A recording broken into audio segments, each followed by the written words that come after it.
Alright, are you ready for some Mickey Mouse bullshit? I'm truing up my 3-jaw chuck, hopefully. Whatever I do though, it's gotta be better.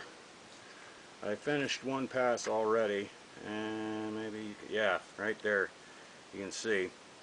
Someone did something. And that leaves a lot of friggin' run out. So, I don't have the removable jaws on here, so I can't bolt a ring fast and load the jaws as you're supposed to do. So what I have to do is put a ring in there and move it, which is not a good way to do it. I can understand why, because each time you unchuck this and rechuck it, you're going to end up with a different dimension. But it's not going to be consistent, in other words. But it's going to be a lot better than what it was. My God, it was terrible. There must have been 200 thousandths of run out if you had your piece clamped in there wrong. So it's going to be a lot better. And I suppose I could drill holes into these jaws and put some pins in there and do it as such, but no, I'm not doing that. So here we go. Started it up like that. Got it on the back gear.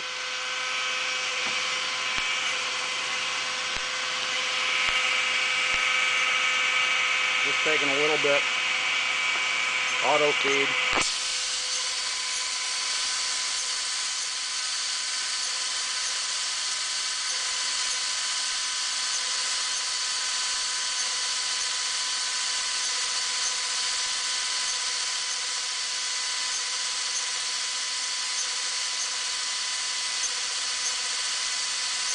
You get the idea, right? Okay. You can probably see a little better now. I'm just grazing it. And pretty soon here, it won't be making contact on the number 3 jaw. Might take a little while, but you can see it a little better now. Yeah, you can see the one, that's number 3 right there, and now it's hitting the spot where something happened. Now we're across that chewed out spot on the number 3 jaw, and it's picking all 3 of them again. Just taking a little bit at a time, and eventually it will get there. We're getting to what I think is going to be the final pass pretty soon here. You can see just a little mark down there, and yeah, there's going to be a step. Not much I can do about it unless I were to, like I say, drill holes in each of these jaws in the exact same spot or some crap, and no, it's not happening. If I realize that I screwed this friggin' chuck all up, then I'll do something about that. And as far as this frickin' crap, you got a tool post grinder you want to lend me? I'll be more than happy to use it. Yeah.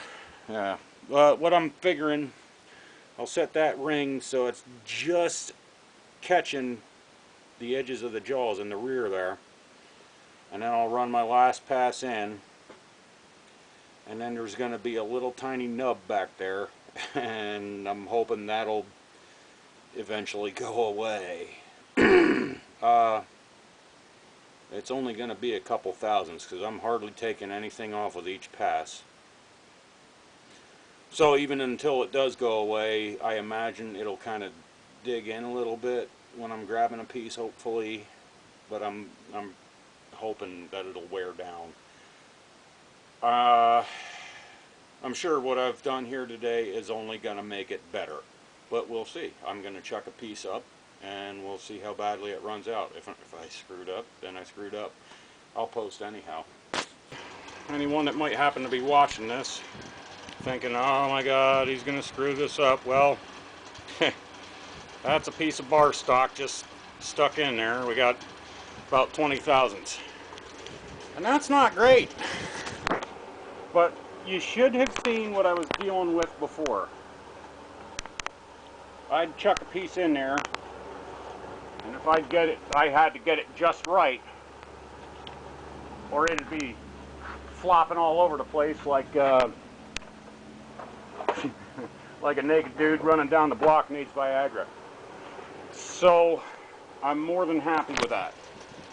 For me, that is great. And that's not, this is just a piece of hot rolled whatever, you know, so I might be able to put an actual nicely turned piece in there and have it run fairly true.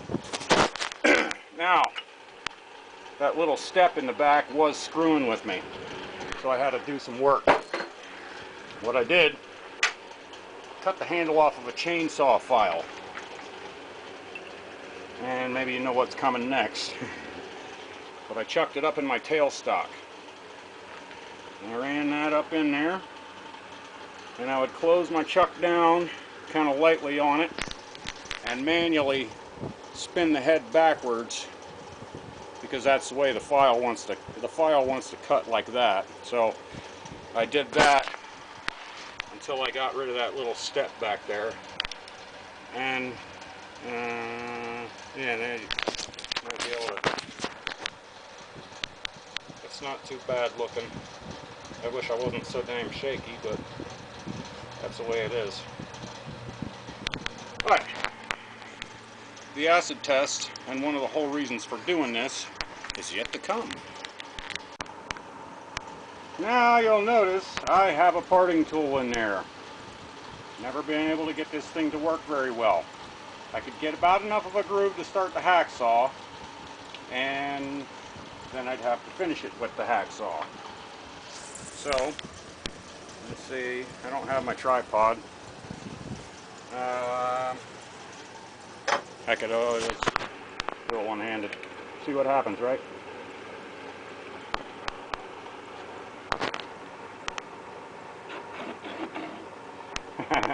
That's nice. Let's give it a little speed.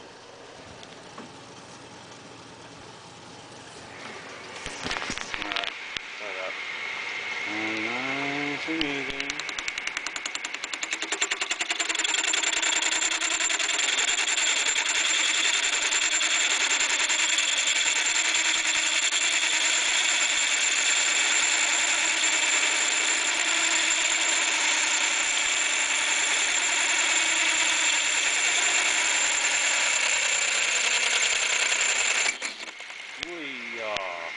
It's already going better than it used to. It sounds like hell, but it's going a lot better.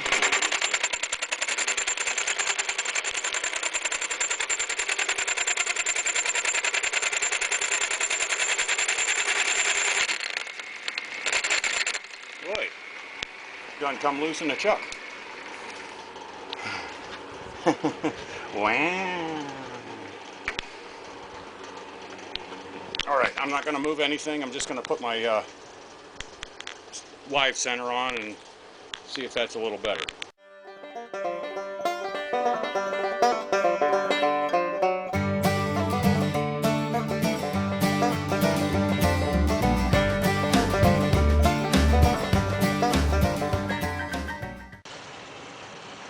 Oh, okay. Well, yeah, I had some trouble with it, but never in a million years would I have been able to even do that before. But there's my problem. Way under center. So, got a little dialing in to do, but it worked. Well, I had a little work to do on this axle that I made for the drum on the winch, and I chucked it up, and that's, what do we got?